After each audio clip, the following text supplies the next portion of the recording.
Shalom, Bapak Ibu, saudara-saudara yang terkasih.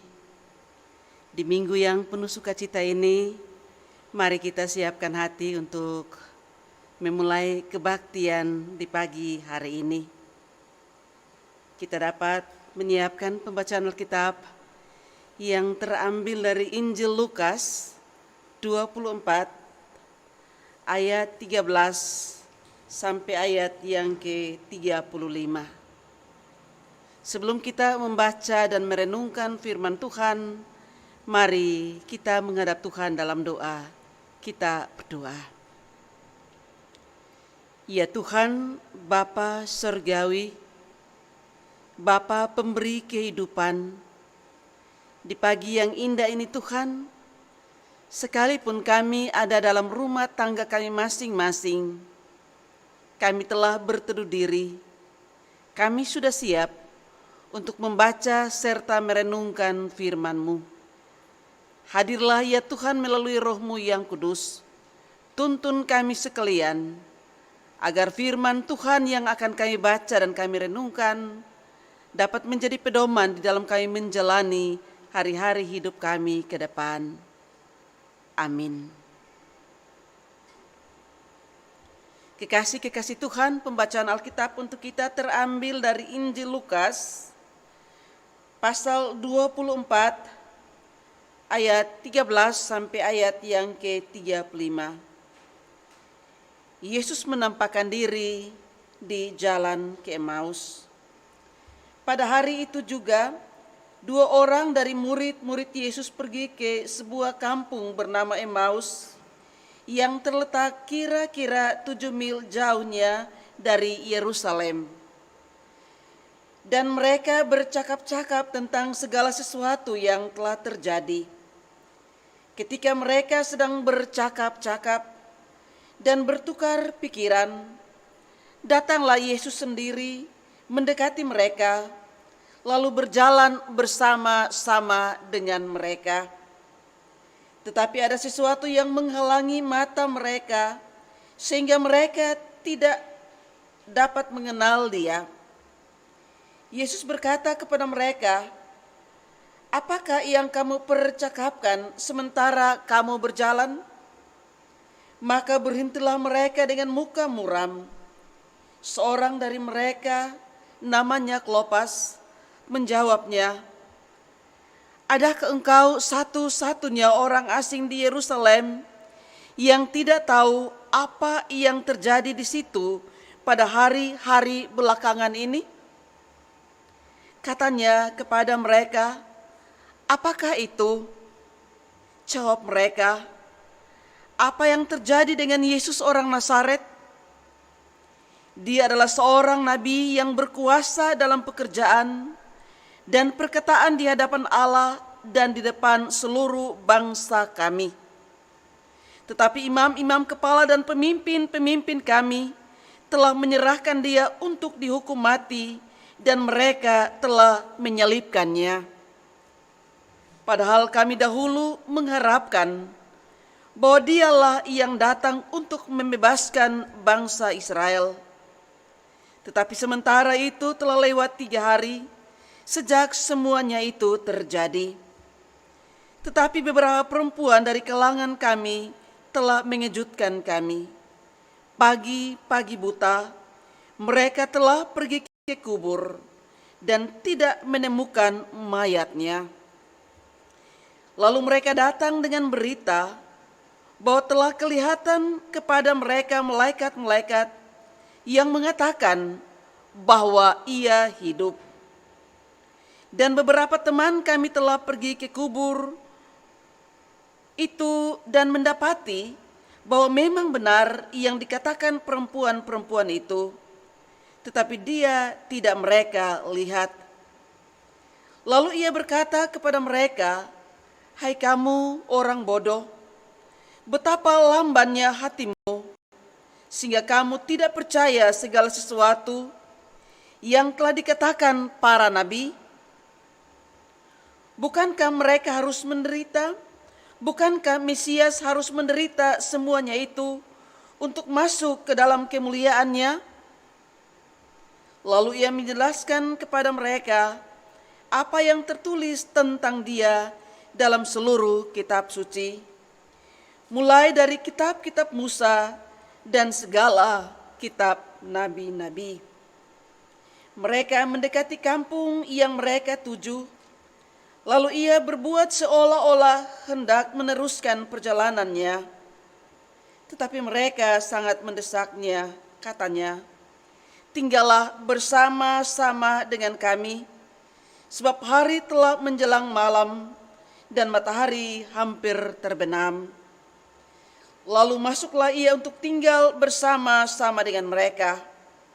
Waktu ia duduk makan dengan mereka, ia mengambil roti, mengucap berkat, lalu memecah-mecahkannya dan memberikannya kepada mereka. Ketika itu terbukalah mata mereka, dan mereka pun mengenal dia, tetapi ia lenyap dari tengah-tengah mereka. Kata mereka seorang kepada yang lain, "Bukankah hati kita berkobar-kobar ketika ia berbicara dengan kita di tengah jalan dan ketika ia menerangkan kitab suci kepada kita?" Lalu bangunlah mereka dan terus kembali ke Yerusalem. Di situ mereka mendapati ke-11 murid itu. Mereka sedang berkumpul bersama-sama dengan teman-teman mereka.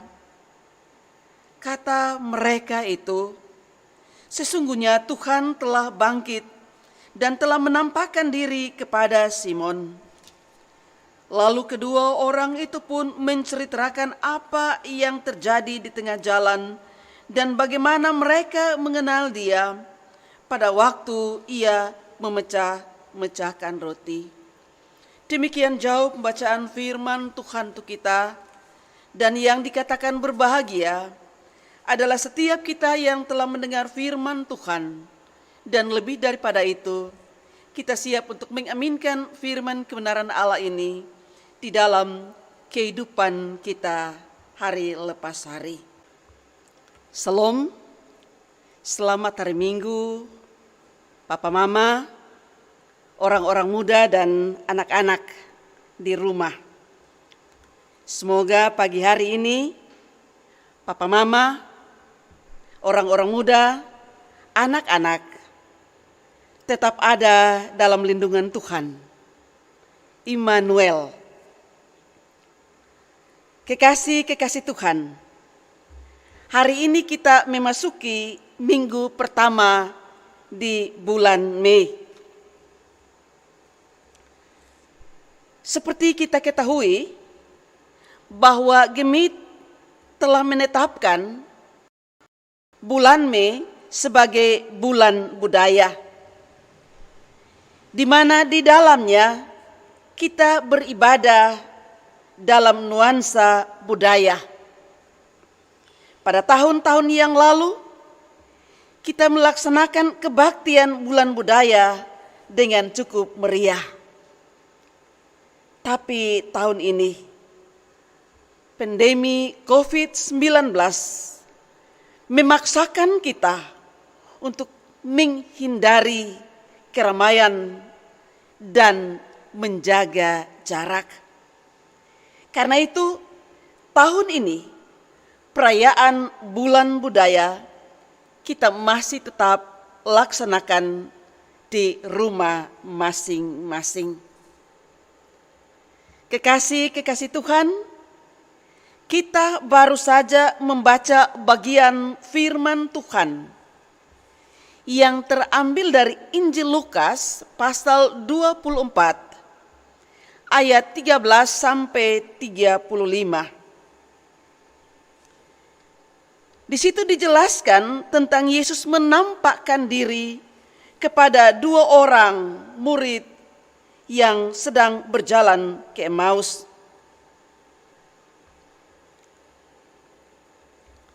Saudara-saudara, perjalanan antara kota Yerusalem dan kampung Emmaus kira-kira 7 mil. 7 mil itu kalau kita hitung dengan ukuran sekarang, dia berkisar 11 kilometer. Saudara-saudara, kalau kita membaca firman Tuhan tadi dengan teliti, maka bagian firman Tuhan kita tadi menekankan beberapa hal penting. Yang pertama, bahwa kedua murid itu berjalan ke Emmaus sambil bercakap-cakap tentang sesuatu yang telah terjadi. Isi percakapan mereka yaitu tentang Yesus. Yesus orang Nazaret, seorang nabi yang berkuasa, dan ia telah disiksa oleh para pemimpin agama Yahudi, disalibkan dan dikuburkan, tetapi kemudian dia bangkit. Dan tidak ada yang menemukan dia dikubur. Ayat 18 sampai ayat 22. Itulah isi percakapan para murid yang sedang berjalan ke Emmaus. Saudara-saudara, yang menarik di sini yakni di saat mereka bercakap-cakap tentang Tuhan Yesus, justru Yesus hadir dan berjalan bersama mereka. Ini mau menunjukkan kepada kita tentang kebenaran firman Tuhan yang mengatakan bahwa di mana 2 atau 3 orang berkumpul dan menyebut namaku, di situ aku ada bersama mereka. Kita perhatikan Matius pasal 18 ayat 20. Jadi Yesus yang sudah bangkit itu adalah Tuhan. Ia hadir di mana-mana, termasuk ia hadir dalam keluarga. Dia hadir dalam keluarga saudara dan saya. Ia hadir kapanpun, asal saudara dan saya siap untuk bercakap-cakap tentang namanya. Yang kedua, Yesus berjalan bersama mereka, atau Yesus berjalan bersama dengan kedua orang murid, tetapi mereka tidak mengenal dia. Aneh. Murid dan guru, tapi murid tidak mengenalnya. Saudara-saudara, Alkitab mencatat bahwa mereka tidak mengenal dia karena ada sesuatu yang menghalangi mata mereka. Kita perhatikan ayat 16. Saudara-saudara, kira-kira apa saja yang menghalangi mata kedua murid itu, sehingga kedua murid itu tidak bisa mengenal Yesus? Jawabannya ada di ayat 21 dan ayat 25. Yang menghalangi mata mereka sehingga mereka tidak mengenal Yesus adalah kebodohan dan ketidakpercayaan mereka. Selama ini mereka berpikir bahwa Yesus itu hanya manusia biasa. Mereka berharap bahwa Yesus akan menjadi raja untuk membebaskan orang Israel dari penjajah Romawi. Ternyata Yesus tidak sempat menjadi raja seperti yang mereka harapkan. Itu sebabnya mereka kecewa. Tetapi Yesus menyatakan, kalian bodoh. Yesus datang ke dalam dunia bukan untuk menjadi raja, tetapi dia sungguh-sungguh harus menderita, mati dan bangkit demi untuk menebus dosa manusia. Sesudah itu, Yesus masuk ke dalam kemuliaannya sebagai Tuhan. Ketika Yesus bangkit, maka ia menjadi Tuhan. maka ia bisa hadir di mana-mana. Ketika Yesus bangkit, ruang dan waktu tidak bisa lagi ada di antara Yesus. Yesus juga hadir dalam perjalanan para murid. Meskipun mereka tidak percaya bahwa itu adalah Yesus. Saudara-saudara, kita juga sama dengan para murid. Walaupun kita sudah menjadi Kristen sekian lama tahun, tetapi seringkali kita tidak mengenal Yesus. Mengapa? Karena Yesus hadir dengan cara-cara yang biasa. Yesus hadir bertemu dengan kita dengan cara-cara yang sangat biasa. Contoh, Yesus dapat berbisik dalam hati sesama kita untuk menolong kita. Yesus menggerakkan hati para dokter dan para perawat untuk menolong orang-orang sakit. Yesus juga bekerja di hati oknum pemerintah untuk melarang kita berbuat jahat. Atau Yesus juga hadir dalam hati para penatua untuk memberikan nasihat, menegur ketika kita melakukan kesalahan. Juga Tuhan Yesus bekerja melalui para tetangga kita, mengingatkan para tetangga kita untuk menegur kita kalau kita berbuat salah. Saudara-saudara, dengan demikian kita diingatkan bahwa Yesus dapat hadir dengan berbagai-bagai cara. Yesus dapat bekerja dengan berbagai-bagai cara untuk mendatangkan kebaikan bagi kita. Yesus dapat memakai sesama kita untuk menolong kita. Sebab itu, sudah seharusnya saudara dan saya bersyukur kepada Tuhan jika Tuhan berkenan hadir melalui orang lain untuk menolong saudara dan saya. Yang ketiga, kita perhatikan ayat 28 dan 29. Di situ mengatakan bahwa ketika mereka tiba di Emmaus, Yesus berbuat seolah-olah hendak meneruskan perjalanannya, tetapi mereka menahan dia. Saudara-saudara, mengapa Yesus berbuat seakan-akan ingin meneruskan perjalanannya? Tujuan pertama, Yesus mau menguji murid-murid itu. Apakah mereka berbelas kasih kepada orang yang tidak mereka kenal? Dengan mengubah dirinya sebagai orang asing, apakah murid-murid mau memberi tumpangan bahkan makanan kepada Yesus? Ternyata para murid menawarkan tumpangan dan bahkan menyediakan makanan bagi Yesus. Itu adalah budaya orang Yahudi.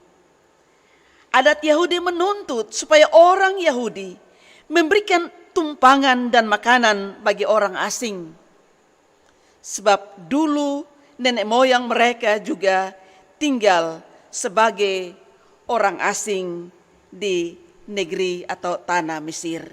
Kita bisa perhatikan kitab Keluaran pasal 22 ayat 21 dan Keluaran 23 ayat 9. Itu berarti bahwa orang Kristen juga diminta untuk memberi tumpangan dan makanan kepada orang asing. Kita perhatikan Injil Matius pasal 25 ayat 35.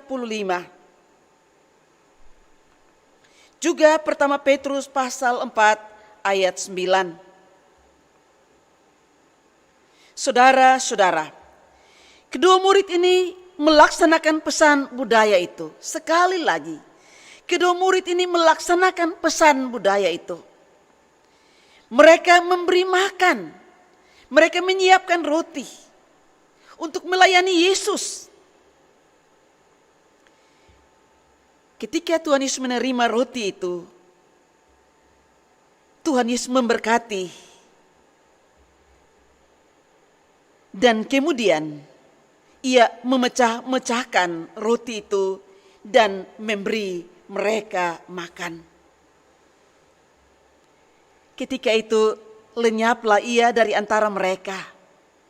Dan pada waktu itu baru mereka sadar bahwa orang yang menemani mereka dalam perjalanan itu adalah Yesus.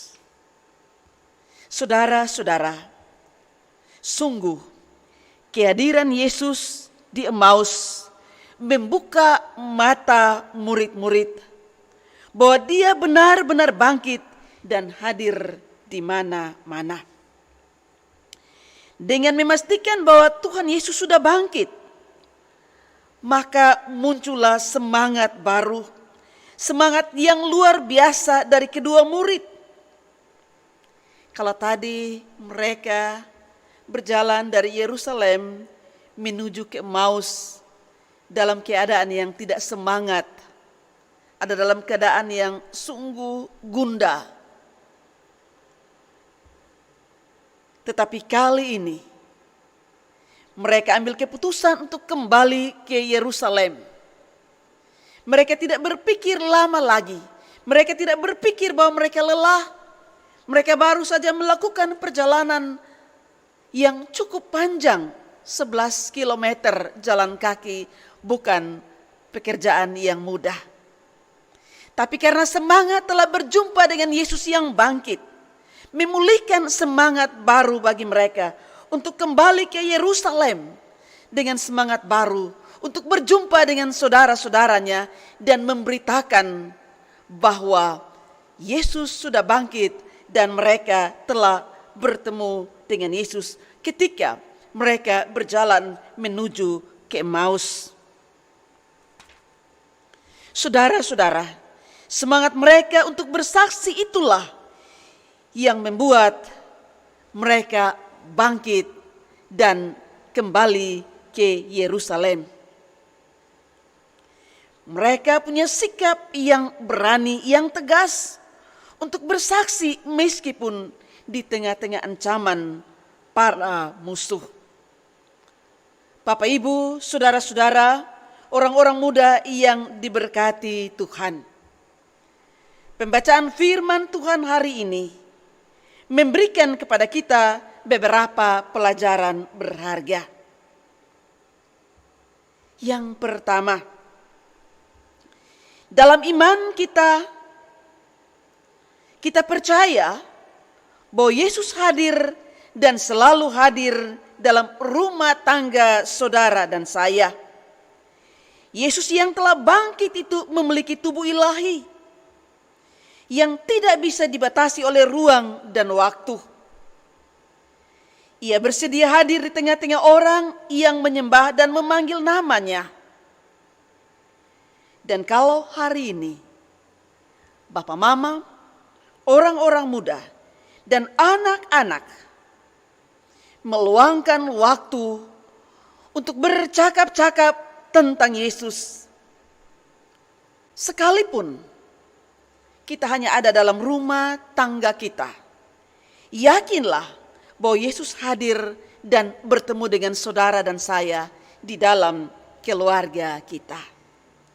Yang kedua, sebagai pengikut Yesus, saudara dan saya dinasihati untuk belajar memberikan tumpangan bagi mereka yang membutuhkan tumpangan, bahkan membutuhkan makanan dan minuman.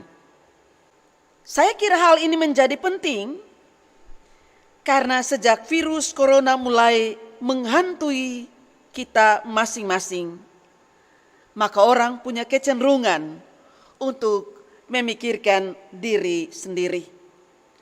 Masing-masing kita hanya berpikir tentang keselamatan diri sendiri. Ada orang yang menyiapkan makan hanya untuk keluarga sendiri. Tuhan Yesus mengajarkan kepada kita untuk tidak mementingkan diri sendiri. Budaya juga mendidik kita untuk menyiapkan makanan bagi orang-orang lain, terutama bagi orang tua yang tidak bisa bekerja dan mencari nafkah. Dalam situasi apapun, marilah kita belajar berbagi dengan sesama kita yang membutuhkan pertolongan kita. Yang ketiga, dalam bulan budaya ini, baiklah kita berusaha untuk belajar mengubah budaya atau kebiasaan-kebiasaan yang sudah tidak relevan lagi dengan kondisi sekarang. Contoh, kebiasaan membuang sampah di sembarang tempat. Mari kita belajar untuk berbenah diri. Buanglah sampah di tempatnya. Marilah kita belajar untuk mulai bersih-bersih diri. Kita juga mulai belajar untuk menekan diri dari kebiasaan. Untuk ada di mana-mana, untuk keluyuran kemana-mana. Dalam kondisi kita saat ini, untuk memutuskan mata rantai COVID-19, maka kita diminta untuk tinggal di rumah dan menjaga jarak, maka kita aman. Kita belajar untuk mengubah apa yang perlu dirubah demi kebaikan kita bersama. Saudara-saudara, di akhir renungan ini, sekali lagi saya mau mengucapkan selamat memasuki bulan budaya. Bersama Roh Tuhan, kita terus memperbarui diri untuk menjadi lebih baik di masa yang akan datang. Tuhan Yesus memberkati Bapak, Ibu, saudara-saudara sekalian. Amin. Kekasih-kekasih Tuhan, mari kita bersyafaat. Kita berdoa. Ya Tuhan, Bapa Surgawi, Bapa pengasih dan penyayang, Bapa yang masih menyertai, yang masih mengizinkan kami untuk menikmati hari-hari hidup yang kami jalani. Kami bersyukur ya Tuhan, sekalipun kami ada dalam kondisi yang tidak nyaman, tapi satu hal yang luar biasa, Tuhan masih mengizinkan kami untuk memasuki hari yang baru, bulan Mei. Terima kasih Tuhan, pagi hari ini, dalam perayaan bulan budaya, kami baru saja belajar daripada firman Tuhan, di mana Tuhan menampakkan diri kepada dua orang yang berjalan ke Emmaus. Ketika kedua murid itu berjumpa dengan Yesus, dan ketika mereka kenal bahwa itu adalah Yesus, maka ada semangat baru bagi mereka untuk kembali ke Yerusalem untuk menyaksikan kepada saudara-saudara yang lain bahwa benar Yesus sudah bangkit. Bapa, kami ada dalam kondisi yang tidak nyaman karena virus corona yang dapat saja mengancam kehidupan umat manusia kapan saja, di mana saja. Sebagai manusia, ada kekhawatiran, ada ketakutan. Tapi dengan perayaan Paskah yang baru saja kami lakukan, maka kami kembali memiliki kekuatan baru, bahwa hanya bersama Kristus yang bangkit, Bersama Kristus yang telah menampakkan diri itulah yang akan menyemangati, menguatkan kami untuk terus bersaksi di tengah dunia yang penuh dengan ancaman. Saat ini Tuhan, kami terus berdoa bagi negeri yang kami cintai ini. Khususnya para medis yang telah berjuang keras, mempertaruhkan nyawanya untuk menolong saudara-saudara kami yang terpapar virus corona. Tuhan memberkati mereka, teguhkan dan kuatkan iman mereka, agar sekalipun dalam kondisi yang tidak nyaman, mereka juga tetap setia untuk melaksanakan tugas. Kami juga berdoa untuk pemerintah yang bekerja keras untuk terus mengingatkan umat manusia untuk belajar menjaga jarak, belajar untuk diam di rumah. Sebab dengan diam di rumah, maka kami bisa memutuskan mata rantai virus corona.